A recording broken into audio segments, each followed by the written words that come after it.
So what I'm going to do for the next half an hour, possibly a little bit quicker, try and get through, because I want you to spend the time listening to John as to his experience of working with Mitel and Britannic. But what I'm going to talk through is just really some different delivery methods and infrastructure. So we hear a lot about the cloud these days. It's probably one of those highest search terms on Google at the moment as to what cloud actually is. And something we did a while back now, a few years ago, was working with Mitel. Mitel really have led the way in virtualization of their telephony systems and applications. Really big partnership there, strategic relationship with Mitel and VMware. We saw the opportunity to take the Mitel systems and applications and virtualize and to coin the phrase sort of cloud enable and build out private cloud infrastructure and environments for customers. So what I'm going to do is just talk through this approach that we take with people. We've built a whole load of call centers and phone systems, and the integration layer that we host up in the cloud. We've got our own technologies. You heard SIP mentioned, so we've got our own SIP platform that we use to connect to this cloud-based infrastructure, and also elements such as the IVR platforms that we've created, or the PCI solutions that we deliver as a cloud service. So, before we do that, it would be probably good to sort of recap on the traditional telecoms environment, the view, the way in which telecoms are delivered, and I put a thing there: solves the current chaos. Telecoms.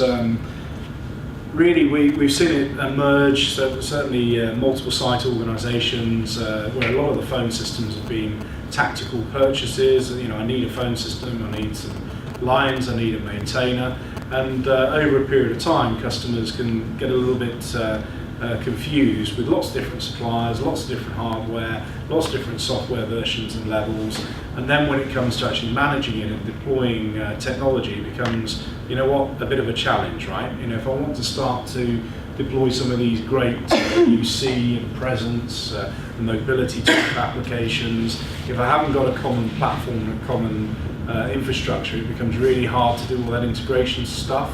Clearly the technology that Nick talked about, where we're bridging different platforms and systems, goes a long way to helping with that, but it still gives you that challenge of multiple systems, multiple locations, complexity, looking at the billing and the contract start and end dates, and typically these were longer lead times, contracts that people are locked into.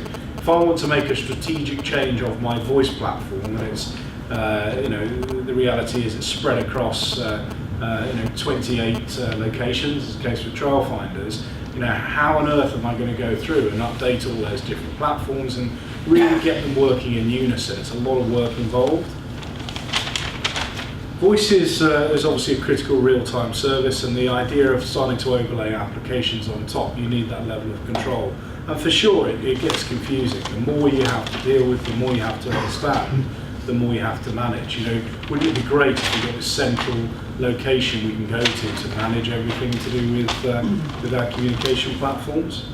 So, does the cloud work for telephony without losing functionality? And this is an important question. We talk to a lot of customers and prospective customers about this. What we've seen over recent years is the emergence of cloud type applications and services, and for me, part of that was the fact that it's easier deployment, but also there was the economic pressures that businesses have faced of trying to simplify the budgeting and consumption of technology components. So the idea of moving to a predictable cost per user per month model, that's something that a lot of the drive of people moving to hosted phone systems was really focused around. Let's try and simplify it, let's give the challenge to someone else to go and manage it, but then let's be in a position where we know how much it's going to cost and we can clearly budget for that moving forward. And what we saw was a number of different software companies emerged that had developed some. There's lots of open source code out there that had developed hosted phone system applications, and invariably what they were doing to get these platforms released to market was generally a subset of the functionality that the likes of Mitel have been delivering very successfully for many years. So what they did is built a shared service platform, put some telephony features and controls on it, and then it's delivered as a managed service. Now, with it comes some challenges, right? Because am I getting the true experience I'd get with the traditional phone system I may have been used to in the past? Am I getting the same level of functionality, control, application? Will I be able to deliver the same level of experience to my staff and my customers in the way in which they're working? The other question was then around capacity planning and management. If I've got my own systems, I know where they live, I know that they're configured and they're set up to meet my requirements as a business, as opposed to going on this great big shared service platform where actually I'm not in control of the resources that are allocated to me as a business. I'm paying for it, but I'm not necessarily getting what I'm paying for. Do I know where it lives? Well, yeah, I can see it in the server room. I can see, I've got the lights flashing, that's my system there. But in the cloud, it could be anywhere. It could be in any country. And, with that comes security and performance challenges and issues as well. So there's that blend of people wanting to, retain control and not lose functionality that they've been used to with on-premise. But there's that drive from business of wanting to go for simplicity and more of a utility type offering with telephony services. So that for us was the $1 million question. So how did we meet the needs of the market without compromising the functionality for customers, the performance, the security, and indeed the scalability? We've heard a lot of stuff that Mitel have introduced, a lot of great new stuff coming down the line. You want to really, in my view, you want to be on that curve where you're working with a very successful, experienced provider that has got a large R&D spend and budget behind them and all these strategic relationships to make the technology work. So what did we do? Well, for us, we've got a whole load of different things, right? We've got award-winning in-house skills and development. So we bought a software company coming up for 13 years ago. We saw where the market was going. This whole thing of convergence that people have talked about in the last few years before the next buzzword became unified communications. We saw the benefit of actually starting to link platforms and applications together. The benefit of providing certain automation elements or linking databases and phone systems together. So we went out and bought a software company, and with that, not only could we provide the glue for people, but we could actually start to deliver really a lot more thought and intelligence around how these technologies are developed moving forward. So we started off life as doing bespoke development and integration projects, and where we're at today is certainly over the last few years, by moving to this cloud-based infrastructure, we've built out what are some key middleware components. So the NetConnect is a great example. You're right. It's a challenge for organisations who want to have CTI to be able to deliver that level of integration and keep pace with changes on the phone system platforms or the software platforms. So we took it and we said, well, you know what, we've done this very successfully, but each time we've done it, it's a bespoke development, and if a change happens, we're ending up having to go back and have a very heavy level of control over the integration piece. So we created, in essence, like an abstracted layer. We took a step back and we created a position where these different systems could easily talk to each other, and there'd be a lot more tolerance for change. And because of that, it enabled us to deliver that level of integration across the 62 different phone system platforms, across the 60 software applications we currently integrate with, but also provide our customers with APIs as well. And I'll talk through some of the other tech that we've created that is helping to support this change. The elements such as SIP, IVR, PCI solutions that are delivered as cloud applications and services. And to that point, we built out our data center infrastructure. So we wanted to be in a position where we were leveraging all this great stuff that partners such as Mitel were doing, of moving into virtual environments, creating these software streams. But we also wanted to be in a position where we were giving customers dedicated environments that we could guarantee performance, security, and availability of the technology. It's not good enough when voice is a critical service to move to a position where there's a high degree of uncertainty and potential outages. So starting point, we've got some strong partnerships, lots of different technology. From our perspective, Mitel is certainly our lead telephony partner that we've worked with for 11 years now. So on the move into IP in 2002 with the 3300, that's when our relationship started, and very successful partnership between both organisations. So some great technology, and really, the whole goal of this was there's lots of different ways of deploying the technology. The point is it should be simple for our customers and the end users who are consuming the technology. And all the clever stuff that happens in the background, it really shouldn't impact on people. It should be the same handsets, same applications, same features, experience, and routing. And I'll talk through a customer that it was actually our very first customer, World Wildlife Fund, where they, first customer for the virtualization of the Mitel telephony system. We'd met them. They were with another partner for managing the Mitel phone system.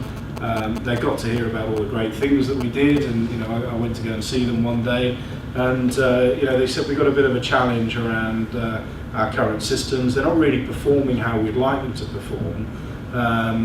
Could you help us? Well, you know what? Of course we can. That's bread and butter stuff. So I was presented with a great big list of issues that they had, and I said, yeah, for sure. We'll go and tidy the system up. We'll sort it out, and we'll get it working as it should do for you. But what we did over a period of time with them is they were going through some change. They had 4 different locations, one in England, one in Scotland, one in Wales, and one in Ireland. And they had different systems in each one, but they wanted to start to create what was a single, in essence, a single system and a single call center and a single experience. And we talked to them about virtualization, and this is going back, some 3 years ago now. So we said, look, there's some really great stuff you could do with a Mitel platform.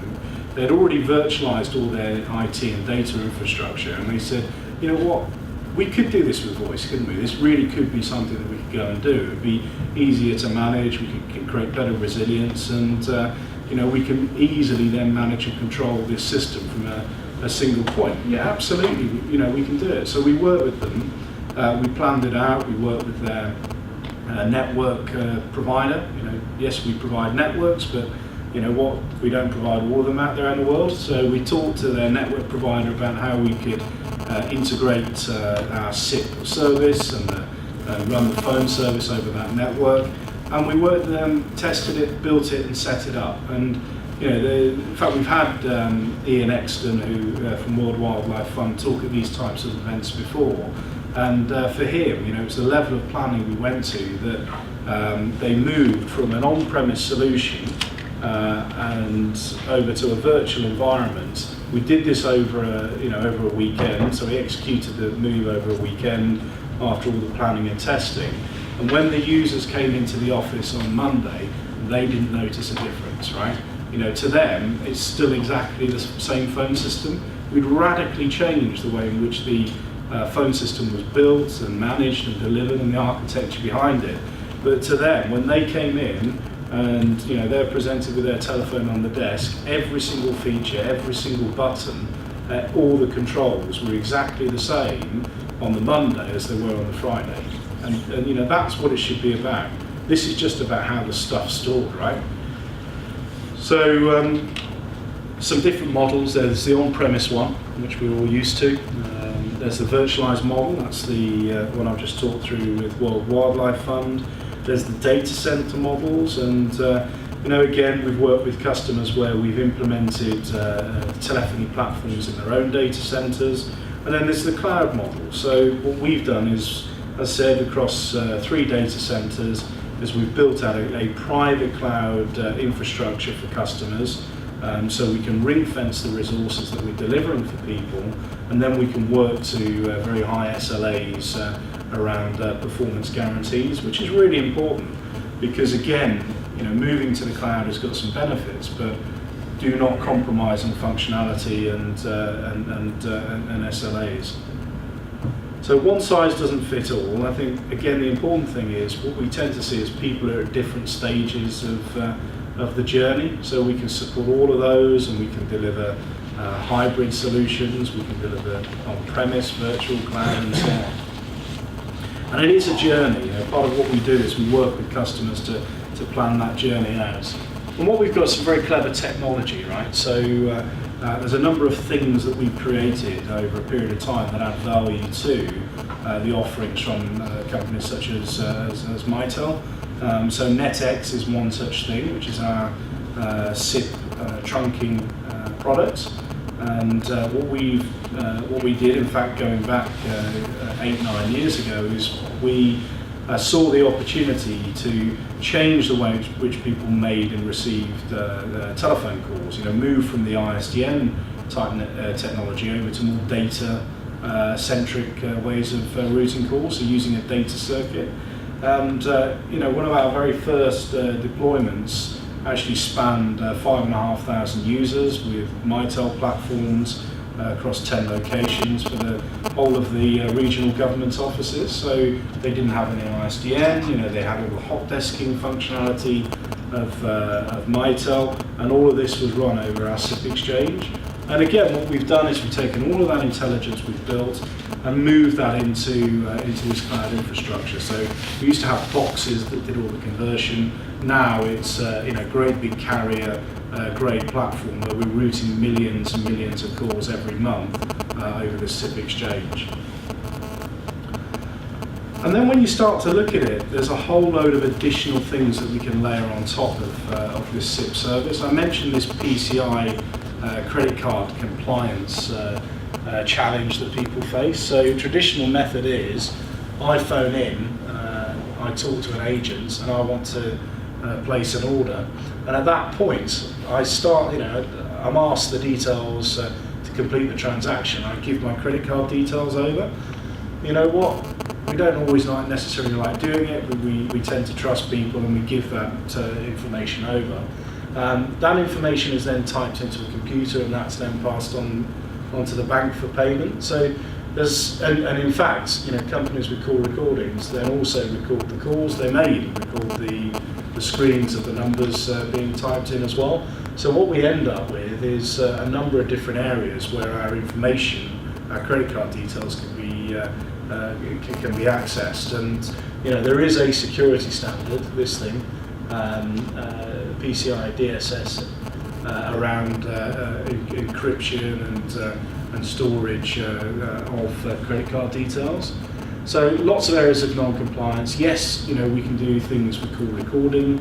So we provide call recording solutions. We work with a couple of partners, and we can suppress the recording of that information when it's being passed over. So we can look at things like screen changes where someone's going to a processing section and actually suppress the recording at that point. But there are still risks inherent with this.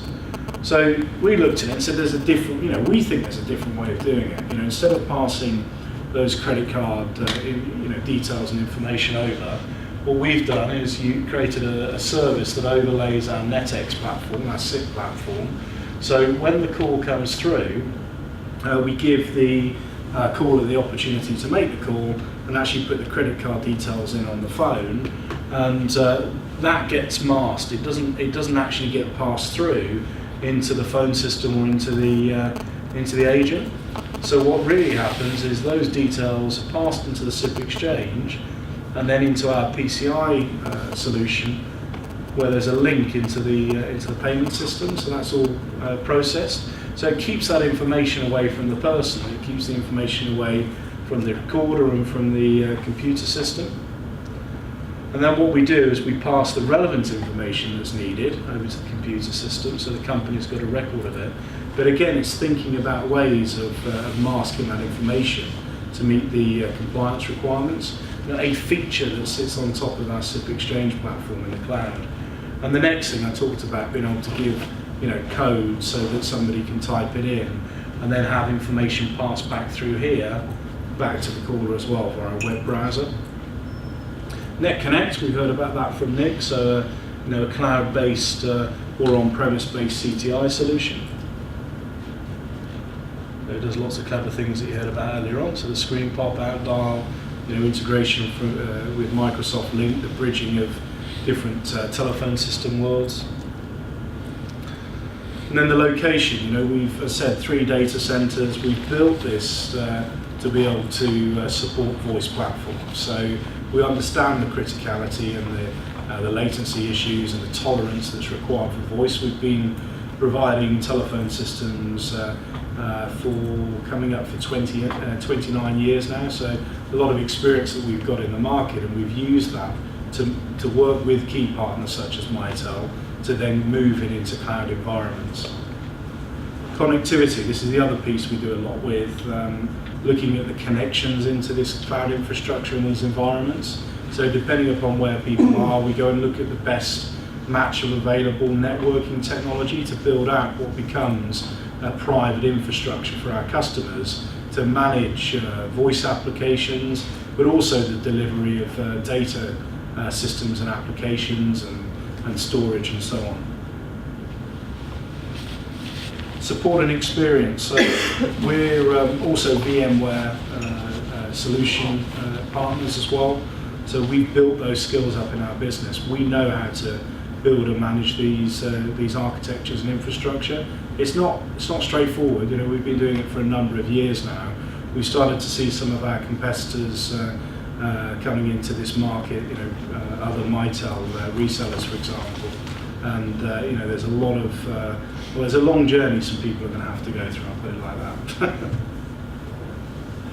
that. This is the model that we built out. So from our cloud infrastructure, what we have is a whole series of technologies and applications that we deliver. So I mentioned the SIP trunking, I mentioned the integration services. We have a hosted IVR platform, again, that sits on top of the SIP Exchange, so we can do all sorts of things around integrating with databases and automating flows and taking information in and writing to a database or reading back from a database to users. One of the very first systems that we developed around that front was going back, it's got to be 14, 15 years ago, which was for Royal Blue, who became Touch Paper help desk software providers, and they wanted an automated service logging and update system. So the idea was providing 24/7 service, but not necessarily having the staff to be able to support it. So we built a platform that interfaced with the Touch Paper software for them, so that people could call in, they could put a customer PIN number in, it would recognise them, it would speak back to them, confirming who they were. They could then log a ticket directly into the help desk. They would have that read back to them. They could confirm that was the case, and then they could use, once it's set up in the system, they could dial in and actually get updates read directly out to the database for them. We integrated that with SMS and email alerts. So all of these things that we talk about today, it's interesting because some of the slides I had at the opener were, believe it or not, 10, 12 years old. The irony is that the technology has been there for some time. It's easier and more affordable to do it today. That's, I think, the difference that and the opportunity that we've all got is to start to look at how we operate in a time when we're trying to all do more for less and start to use technology and integrate it to work more efficiently and deliver that customer experience. So in the next couple of minutes, I'm going to hand over to John, So there's the question: can I use the cloud for voice? Well, yes, you can. What's important is managing the migration from existing infrastructure to the cloud. So our approach is, this is very important, work with customers, understand where they're at, do the road mapping, look at how they're operating. Part of this is we go in, we sit within call centres, we look at the interaction, we understand where the business is going, the strategy, the vision, the objectives, the tactical requirements, the challenges and issues that you've got, the reporting information, the different channels of communication, and we'll build out a plan. As part of it, we'll go and look at the different supply chain and what exists to get today and how we phase that plan, and we'll then manage this migration very tightly. We work, I've got a team of print-to-suit practitioners within the business that actually work very closely with the pre-sales and the sales team. So we go and map all of these things out at the front end, right? We don't wait until we get an order and then say, scratch our heads and work out how we're going to do it. It's very much a case of involve all the people who are involved in the planning and the delivery at the front end to actually make sure that it's going to be a success as we embark upon that journey and deliver this technology change for people. And then from there, we've got a great service and account management process and team within the business. Really good satisfaction that we get across the board, and again, some really great technical skills. So it is about working in partnership. It's about understanding where people where they are, what the options are, what the next journey and the step looks like, and how we work together to go and successfully execute that change. So a slide here with a few different things, but that's exactly what I said, just in slide format. Business case user experience. I'll just share this one with you before I hand over to John. Skip on that. A customer of ours, Kent Messenger, 340 staff spanning 12 locations with a call centre and a phoning system, right? So distributed organisation, call centre, complex thing linking a phone-in system that we just happen to have created a phone-in system for the BBC back in the 80s that we rolled out across 100 radio stations, so we know a little bit about it. They wanted to change the technology that they had. They wanted to revitalise the interaction they had with customers, in the call centre. They wanted to start to add new channels of communication. They wanted to simplify the delivery and management of technology. They wanted to consolidate on a single technology platform, moving from, have Mitel and Avaya. They wanted to consolidate onto one. They were moving head office. They wanted to reduce costs. The telecoms manager was going. I actually met the operations director here, and had a 3-minute conversation over a coffee. Went and saw him, and then we just looked at what they were trying to do and planned the journey out for them. Prior to the changes we went through, just shy of 113,000 a year telecoms spend. This is what it looked like. There's a lot of stuff on the picture. It's complicated. There's a lot of green things as well. These are all the different. That's the Telecoms Network. So lots of telecom systems, different versions, different levels. Lots of green connections for ISDN lines. So very complicated, different version control, tough to manage, expensive, and over-resourced. And that's what it looked like. So from all that into that. So what we did is we kept the wide area network. We've connected to that, provided resilience, and built out what is a hosted Mitel platform with the applications in. Provided resilient connection into our SIP exchange, but also via the internet as well. And as part of it, we've built out DR and business continuity plans that we've tested with them. So through the test, the build, the delivery, and then moving forward, we've got DR plans that we execute as well. And that's what it looked like after, 46% saving. So moved to single platform. It's actually a fully managed service that we manage for them, save them a load of money, simplified the setup and delivery of technology, stripped out stuff that they didn't need, that was wasted resource, introduced some new technology that helped to drive costs down further. But also, this was the cool bit, is we started to introduce new technology, right? So the mobility piece, instead of everyone having one of these things on the desk, they've got 200 users that have got their Mitel extension on a smartphone. They don't need these things anymore. So Steve talked about the control that's delivered right down into the mobile device, the presence, the availability, the access to the phone system, all delivered onto the mobile phone. New call center technology, improved reporting, call recording technology, multimedia streams can now be handled within the call center. So that really is meeting that call of more for less. Why did he do it? Lots of reasons. We'll hear from John as to why he's done the things and what he's achieved shortly. So I'll skip on those.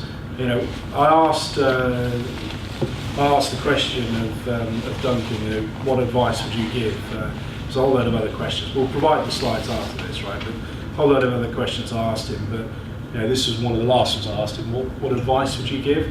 Choose the right partner and factor in the right level of ongoing support. So, it was very important to work with that customer to understand where they're at, what they wanted to do, what challenges they had, and how we help move them forward.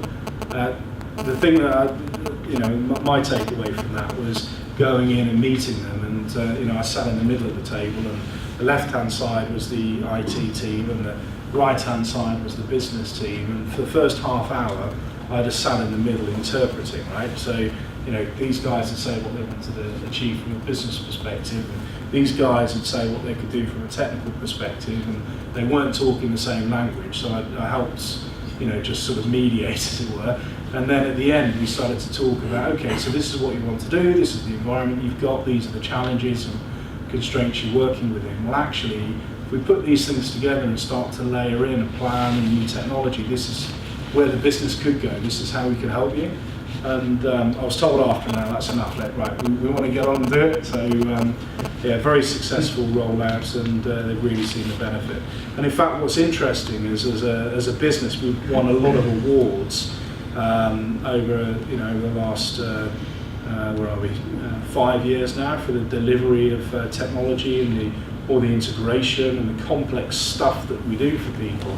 And this year we've elected to enter a new type of award, Datacentre Awards. So, what traditional view of being a telecoms company and a systems integrator, we've entered a Datacentre Solution Award, and we're now finalists.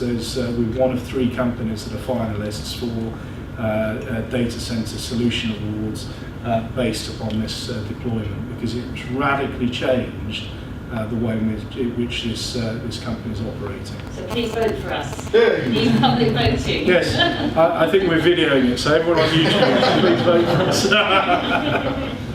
How do you vote? Sharon will send some, there's an email going out. I'll let you know, I will definitely let you know. Thank you for the question. And if anyone else wants to know, we'll put it on the web. So, can the systems be moved to the cloud without compromising functionality and control? Yes, if you use the right partner and the right technology. And I think that's the difference. We're talking to a prospective client at the moment, and their auditors are a BDO that just happened to be one of our customers, and we've rolled out Mitel and support their systems across the UK. And they've got a number of different advisors in their business, and this prospective customer I was talking to last week, the FD, said to me, right, we've just signed off our accounts, and I was with BDO, and I'd asked to meet one of their technology advisors, and I said, look, we're talking to Britannic about Mitel technology and contact center, and I asked him the question, should I go with an on-premise solution, or should I go with a cloud/hosted solution? And he said the advice coming back from the guy at BDO was, well, you know what, the hosted solutions aren't mature enough at the moment, I'd go with the on-premise solution. And my response is, you know what, I'd agree with 99% of what he said. Absolutely, a lot of the cloud-based and hosted systems that are out there in the market today are compromising on the level of functionality, security and performance that you will benefit from. Our approach of working with companies such as Mitel and building out a private infrastructure and taking what is market-leading technology that's tried and tested over 40 years and moving that, which is now a software stream, into private cloud infrastructure, that is delivering you exactly the same experience and control from the cloud as it would from an on-premise solution. So we'll find out whether we get the order today. So the answer is yes, you can. So there's lots of benefits of our stuff. We won't go into it in too much detail. I'd like to, if people are interested, love to have the opportunity of discussing further with you. But what I want to do is to say thank you very much.